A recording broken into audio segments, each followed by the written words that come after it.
Hello.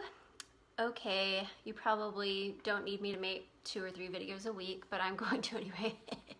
Because since this month is about stress solutions, everything applies to emotions, which makes it very convenient for me because I'm just excited about all of it. I've been using Nutmeg since that was one of the oils listed in the newsletter. And I've always really liked nutmeg. I like the smell of it, even though it's kind of a strange or a strong smell in the oil form. And I think what it does for the body is amazing. But I specifically want to talk about how cool it is to be able to cross-reference using an oil like nutmeg. And our book for the Empowered Education, which is Feelings Buried Alive Never Die, these right here are the flip cards, and I posted about these kind of before the study got started. I love these because they fit in your purse. You can use them all the time. But I just want to give you an example of how you can use these cards and correlate it to the essential oils, because being able to use this and the releasing emotional patterns with essential oils, you can kind of get some more material to work with, and it's a lot of fun. I really like the script that's in this book and in these cards at the beginning. It's a very powerful script for letting go of thought patterns and beliefs. And so when you can use the oils with that script, that's powerhouse, okay? Because that script walks you through some really important stuff that changes the way that you think, because it's not just about acknowledging a feeling. That's one step.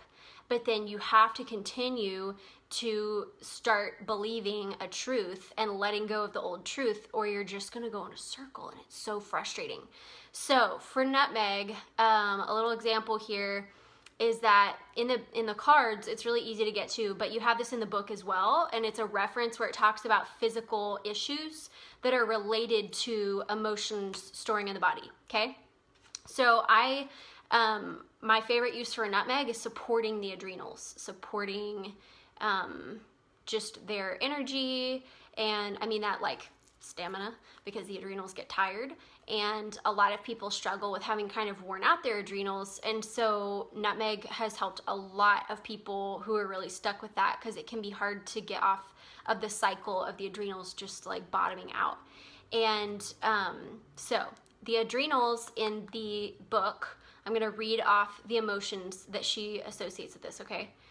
Feels defeated, feels like a victim, no belief in self, don't care what happens to me attitude, lack of courage, feelings of anxiety, misusing the will, subconscious belief that life must have burdens, being disloyal to self, unresolved jealousies and fears, feels that one must struggle for success, power, or position. First of all, I would just like to say that I'm not talking to you about this and saying that I've like totally worked through any of those things, but again, just an example of how to use the oils. So since you know, a lot of you know this, and if you don't, I'll go ahead and tell you that nutmeg supports the adrenals, and that's something that you can find by referencing essential oils in various books or online, or someone might have just told you that. That tells you how to look it up in here, okay? And it's, you don't have to be like so specific about it, because maybe some of them might sound more extreme than what you have going on, but if you know that the issues are related for what the oil supports and a physical issue, then you can look it up, okay? So think about this. Nutmeg helps with all those things. Well, here is the crazy part that got me really excited about nutmeg.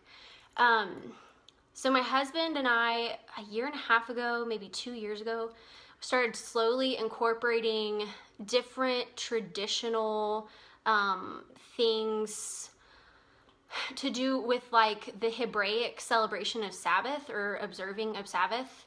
And it's been really interesting. We've just done one little thing at the time. And pretty recently, I ordered this book, and it's like a book for telling your kids about Sabbath and why it's important. And it's funny because it's like bright colors, and it's just a few pages, and it has like songs in it and stuff. It's great. And there was something in there about a spice box. And I was like, what? A spice box?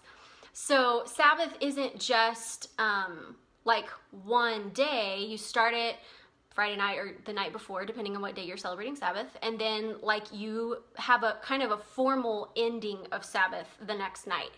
And it's really just as big a deal as starting Sabbath with the various things that you do to like reverently show respect and like really change your behavior for that day of rest, okay? And when you're closing out from Sabbath, there are different things that you do. One of the things is that, or at least in what I've been studying and what we've incorporated, you have a cup and you fill that cup until it overflows into a saucer. And then the man of the house first like drinks from the saucer. And what you're doing is you're drinking from the overflow, like God is pouring into your life, and you're saying that God is your source that you're gonna live from through the week. Amazing. The stuff like the symbolism is amazing, but physically doing those things like draws you into that. It's awesome. I'm not sure, but I will get it and post the name of it in just a little bit.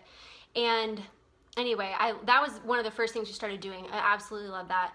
And so when I was reading about the spice box, I found out, because I looked it up online after I saw it in the little book, that most people use nutmeg. So they've got this little box of like spices that they smell at the end of the Sabbath, and nutmeg is one of them. And I'm like, wait a second.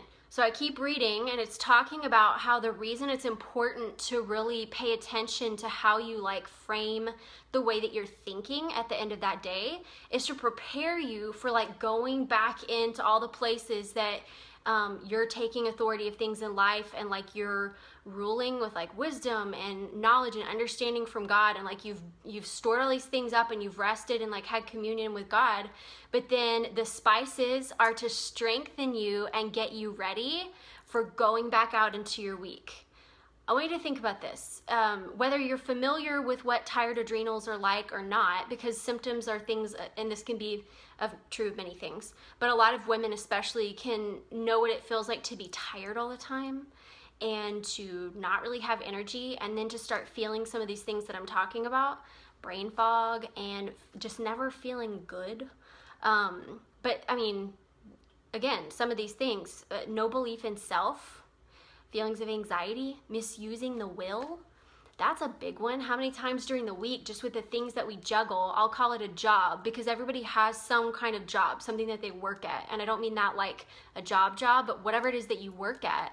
How often do we misuse our will in the sense that we make ourselves do something to please somebody else, to look good for somebody else, to do something that we know is not what's best, like for our priorities, whether that's like not putting our family first or not putting God first, whatever it is, and we will ourselves to do things that exhaust us. And what happens is we don't keep pulling from that source, which is why that day of rest and recognizing now I'm starting the week sourcing from God, like drinking from God, is really, really important, right?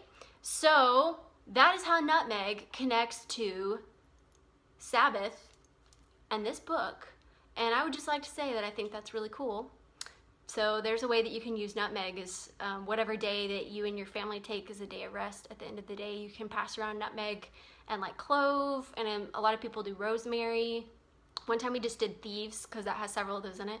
And everybody can smell it, and you can talk about that. Like talk about getting ready to face your week with courage, and with believing that you're enough, and all these awesome things. Because when you read the negative form of it right here, where it's saying like lack of courage, remember that the good version of that is courage. So that's the thing to focus on. You don't want to keep focusing on, I feel lack of courage. And that's where I've made the mistake with this a lot, is that when I acknowledge a feeling in the past, a lot of times what I did is then I would just keep thinking about, oh, I struggle with that feeling. But the thing is, once you've acknowledged it, it's time to tell that thing where it can go. Put it in its place. Tell it to get off your back. Tell it you're not gonna listen.